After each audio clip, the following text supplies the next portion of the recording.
Hello dear students, मैं doctor Amarnath Jaiswal. आज के इस लेक्चर में हम चर्चा करेंगे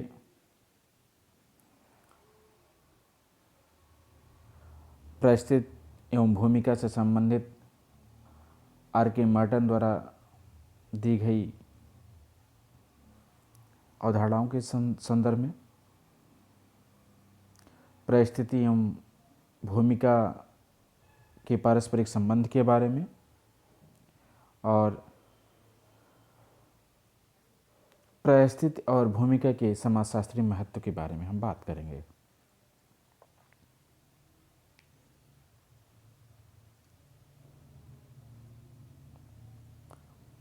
आर के मार्टन ने भूमिका एवं परिस्थिति से संबंधित 3 अवधारणाओं के बारे में उल्लेख किया है। एक है भूमिका प्रतिमान, जिसे रोल सेट कहते हैं। दूसरा है परिस्थिति प्रतिमान, जिसे स्टेटस सेट कहते हैं। तीसरा है परिस्थिति श्रृंखला, जिसे स्टेटस सीक्वेंस कहते हैं। आइए देखते हैं भूमिका प्रतिमान क्या है। समाज में कोई भी भूमिका एक पक्षी या पृथक या अलग नहीं होती है, बल्कि वह दूसरों के संदर्भ में होती है। एक व्यक्ति अपनी परिस्थिति से संबंधित विभिन्न परिस्थितियों को धारण करने वाले व्यक्तियों के साथ अलग अलग प्रकार की जो भूमिका का निर्वहन करता है, उसकी संपूर्णता को ही भूमिका प्रतिमान कहते हैं। क्योंकि हम जानते हैं कि आप देखते हैं कि एक व्यक्ति की जब एक ही परिस्थिति होती है, उसे संबंधित कई प्रकार की भूमिकाएं होती हैं। फिर से इस बात को हम कहें कि एक व्यक्ति अपनी परिस्थिति से संबंधित विभिन्न परिस्थितियों को धारण करने वाले व्यक्तियों के साथ अलग अलग प्रकार की जो भूमिका निभाता है, उसकी संपूर्णता को ही भूमिका प्रतिमान कहते हैं। उदाहरण के लिए जैसे कहें, एक डॉक्टर होने के नाते अन्य दूसरे डॉक्टरों से, नर्सों से, मरीजों से, चिकित्सा अधिकारियों से, अन्य प्रशासनिक अधिकारियों से, शासन प्रशासन से भिन्न भिन्न प्रकार की भूमिकाओं का निर्वहन करता है और इसे ही भूमिका प्रतिमान कहते हैं। दूसरा है परिस्थिति प्रतिमान, यानी इसे स्टेटस सेट कहते हैं इंग्लिश में। एक व्यक्ति अपने जीवन काल में अनेक परिस्थितियां धारण करता है। एक व्यक्ति अपने जीवन काल में अनेक परिस्थितियां धारण करता है और उनके अनुसार अलग अलग भूमिकाएं भी निभाता है। विभिन्न परिस्थितियों की इस संपूर्णता को ही परिस्थिति प्रतिमान कहते हैं। यानी जानते हैं कि एक व्यक्ति जो है अपने एक ही जीवन काल में, हम कहें कि एक ही समय काल में अनेक परिस्थितियों को धारण करता है और उन अलग अलग परिस्थितियों के अनुसार ही अलग अलग भूमिकाओं का निर्वहन करता है और विभिन्न परिस्थितियों की इसी संपूर्णता को ही परिस्थिति प्रतिमान कहते हैं। जैसे उदाहरण के रूप में अगर बात करें तो एक व्यक्ति पिता के रूप में, पति के रूप में, भाई के रूप में, जिस व्यवसाय से जुड़ा हुआ है, वकील हो, अध्यापक हो, इंजीनियर हो, कुछ भी हो, ग्राहक है, भूस्वामी है, मकान मालिक है, जो भी है, आदि अनेक परिस्थितियां एक साथ धारण किए हुए होता है और ये सभी परिस्थितियां मिलकर उस व्यक्ति का परिस्थिति प्रतिमान कहलाएंगी। तीसरा है परिस्थिति श्रृंखला, स्टेटस सीक्वेंस। व्यक्ति एक ही समय में कई परिस्थितियां धारण नहीं करता, बल्कि विभिन्न समयों में अलग अलग परिस्थितियां धारण करता है। यानी जब व्यक्ति एक ही समय में कई परिस्थितियां धारण नहीं करता, बल्कि अलग अलग समयों में, अलग अलग कालों में अलग अलग परिस्थितियों को धारण करता है। परिस्थितियों के इसी उत्तरोत्तर क्रम से एक श्रृंखला बनती जाती है और इसे ही हम परिस्थिति श्रृंखला कहते हैं। जैसे मान लीजिए एक छात्र है, छात्र जीवन में छात्र नेता है, आगे चल कर के वह किसी पंचायत का सरपंच, ग्राम प्रधान हो जाता है या किसी अन्य पद पर होता है। आगे चल कर के फिर वही जो है विधायक हो जाता है, संसद सदस्य हो जाता है, आगे चल के प्रधानमंत्री या राष्ट्रपति हो जाए। तो परिस्थितियों का यही क्रम परिस्थिति श्रृंखला कहलाता है। जैसे एक व्यक्ति को मान ले जो है बचपन में होता है, बचपन में मान ले कि जो है जब विवाह नहीं हुआ होता है तो एक अवस्था वो होती है, विवाह के बाद एक पति के रूप में होता है, फिर आगे चल कर के पिता के रूप में हो जाता है, दादा के रूप में हो जाता है, या अन्य प्रकार के जो है और भी पदवी धारण करते चला जाता है, उसके साथ जो परिस्थितियाँ जुड़ी हुई होती हैं। इन सब से मिलकर ही परिस्थिति श्रृंखला बनती है। इसी प्रकार से हम अन्य व्यक्तियों जो कि एक विशेष भूमिका में होते हैं, एक विशेष पद को लिए हुए होते हैं, उनसे संबंधित श्रृंखला को भी देख सकते हैं हम लोग। तो इस तरह से रॉबर्ट मर्टन द्वारा दी गई जो 3 अवधारणाएं हैं, भूमिका प्रतिमान और परिस्थिति प्रतिमान, परिस्थिति श्रृंखला, इसके बारे में जो है हम लोगों ने चर्चा की। अब आगे हम बात करते हैं परिस्थिति और भूमिका के पारस्परिक संबंध के बारे में कि परिस्थिति और भूमिका का आपस में क्या संबंध है। Relation between status and role. परिस्थिति एवं भूमिका में हमेशा भेद किया जाता है और कहा जाता है परिस्थिति एक समाजशास्त्रीय अवधारणा है, वह सामाजिक सांस्कृतिक तथ्य है, जबकि भूमिका को कहा जाता है कि सामाजिक मनोविज्ञान का विषय एवं प्रघटना है। विभिन्न प्रकार की भूमिकाओं का निर्वहन विभिन्न व्यक्तियों द्वारा अलग अलग प्रकार से किया जाता है। इसका कारण है व्यक्तियों के व्यक्तित्वों, गुणों, क्षमता, सामर्थ्य, योग्यता एवं व्यवहारों में भिन्नता का होना। यही कारण है कि विभिन्न पदों को धारण करने वाले प्रधानमंत्री, राष्ट्रपति, प्राचार्य, जिलाधिकारी, अध्यापक के पद की जो भूमिका होती है, सभी लोग समान रूप से नहीं निभाते हैं। प्रत्येक व्यक्ति की भूमिका दूसरे व्यक्ति से भिन्न होती है। इसका एक कारण यह भी है कि समूह एवं संगठन के विकास के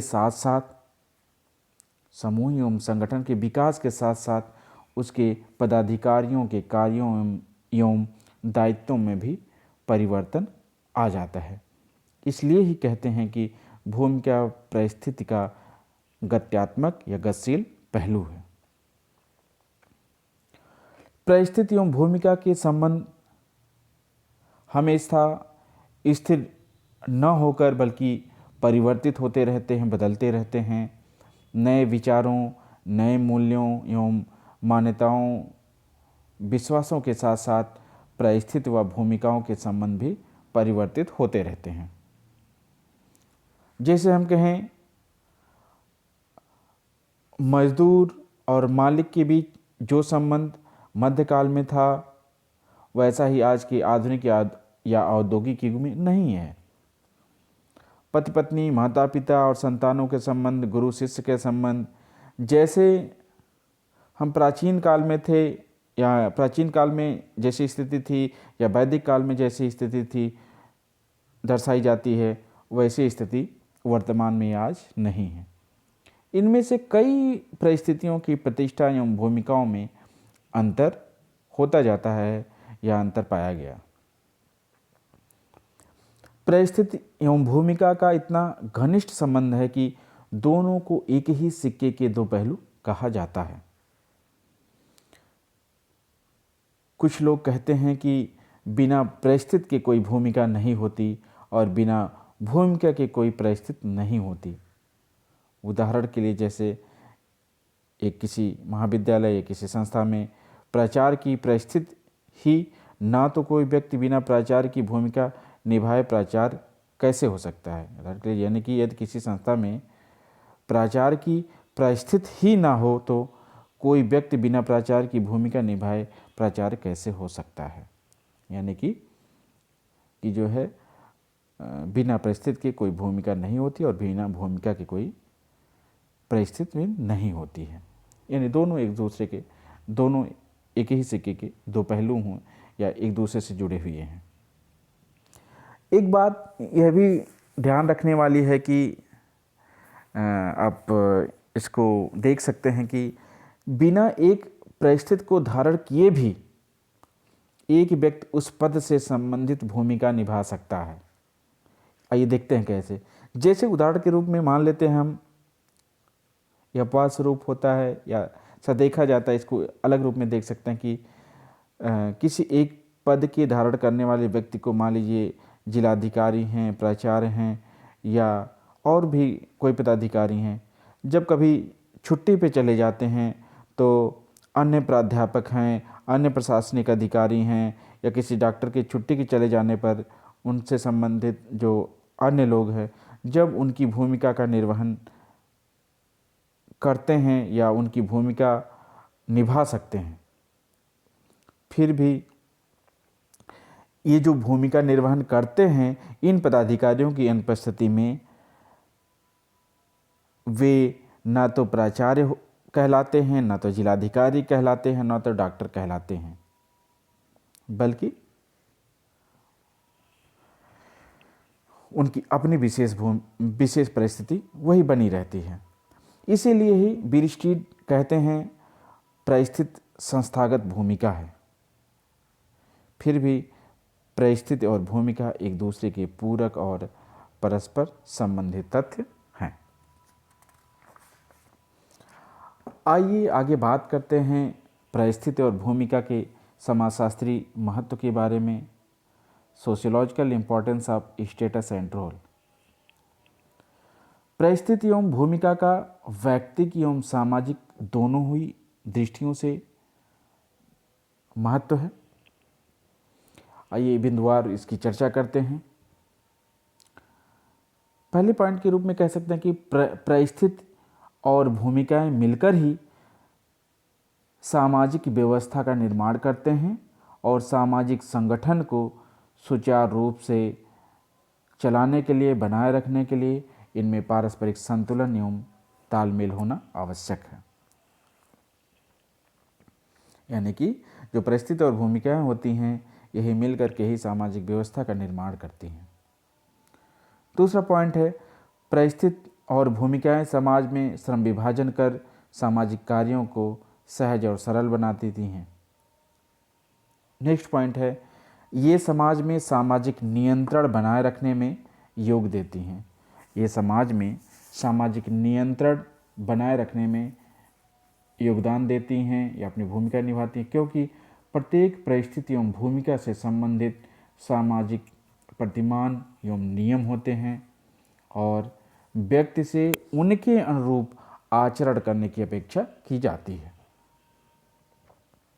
चौथा है ये व्यक्ति का सामाजिकरण करने में भी अपनी भूमिका निभाती हैं या योगदान देती हैं, क्योंकि व्यक्ति के जन्म के पूर्व ही इस समाज में विद्यमान होती हैं और व्यक्ति उनके अनुसार आचरण करना सीखता है।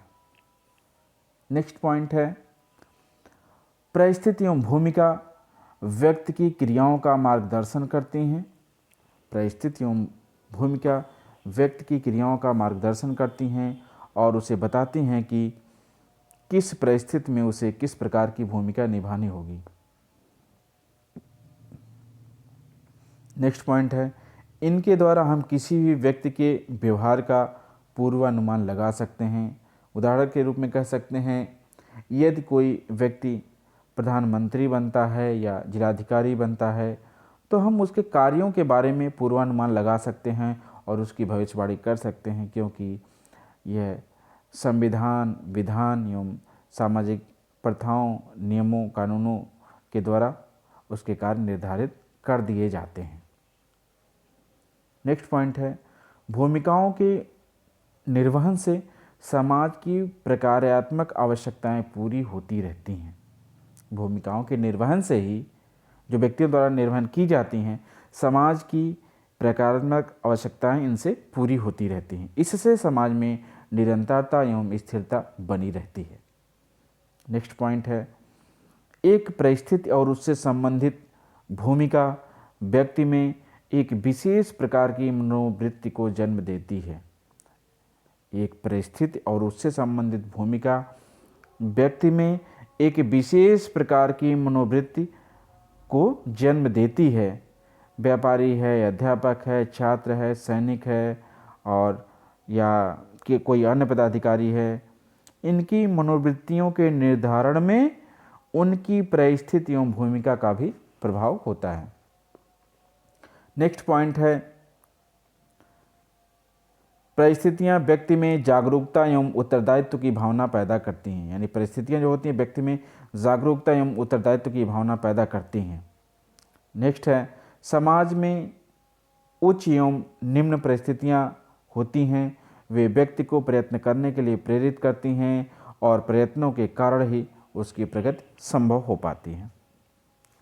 आगे इस प्रकार हम आगे ये भी कह सकते हैं कि हम देखते हैं कि वर्तमान समय में सामाजिक व्यवस्था में तेज़ी से परिवर्तन हो रहा है, जिसके कारण परिस्थिति एवं भूमिका के पारस्परिक तालमेल में भी असंतुलन पैदा हो गया है।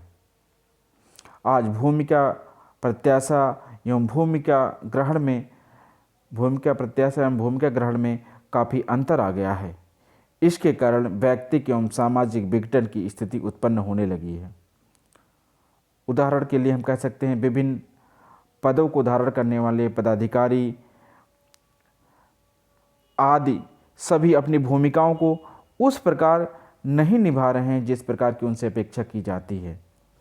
इसलिए समाज में असंतोष, अपराध एवं विघटनकारी प्रवृत्तियां अपना मजबूत रूप लेती जा रही हैं